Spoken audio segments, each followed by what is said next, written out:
Let's go to the men's side of things.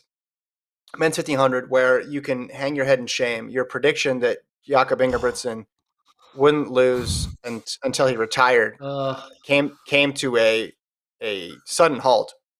His win streak ended at 2. Again, Timothy Cheruiyot. Tim got 10, Jakob got 2, and Tim said enough. This was I'm talking about at the beginning of the show. Not fast, but close. This was an incredibly dramatic last 100, almost like the women's race. You thought, hey, Jakob's got a chance to go by.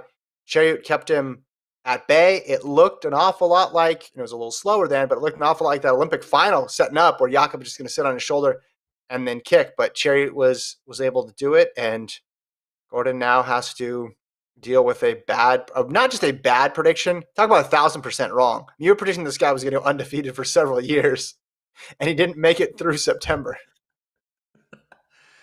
So it's okay. Okay. Yeah, you really swung for the fences with that one. That was a long shot pick. You picked a guy in the 1500 to never lose for 3 years. See, it was a great run for Jakob. How about this? I'm gonna adjust my prediction because clearly my prediction's wrong. But when you get wrong predictions, you adjust. You recalibrate the situation. Mm-hmm.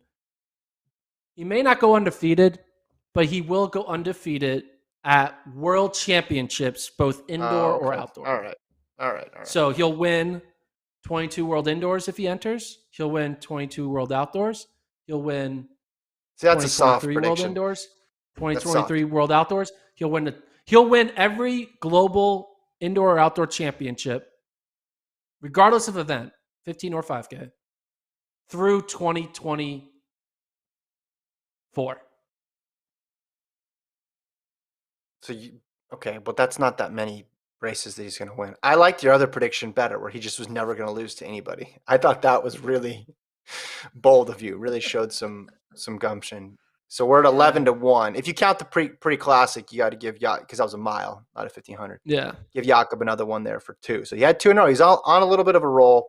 He scratched the 5 too before. He was fresh.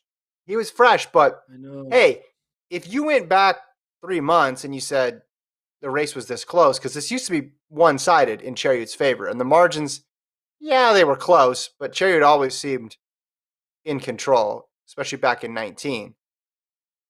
If Jakob has an off day and he loses by a fraction of a second, I still think that's a good. I'm not saying I'm not giving up on the 20-year-old gold medalist. I'm going to go out on a limb and say I'm not giving up on Jakob Ingebrigtsen. Some people say you should have just stopped the count. I should have just stopped the count after pre. Yeah. And be like, all right, I got the streak is over forever. But I screwed that one up. It's all right. Hey, I wish I could at least gotten through 2021, right? Because then I could have ridden this take through at least May.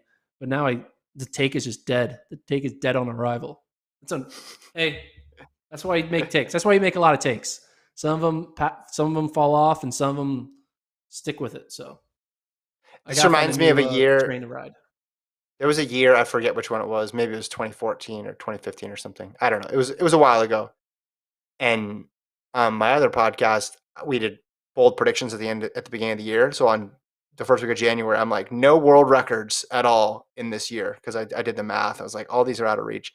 And I think Lavillenie or someone broke a record in February. And so my bold prediction lasted a month. I think it was just depressing. The other big prediction was when Lincoln wrote an article about the 5K being always slow.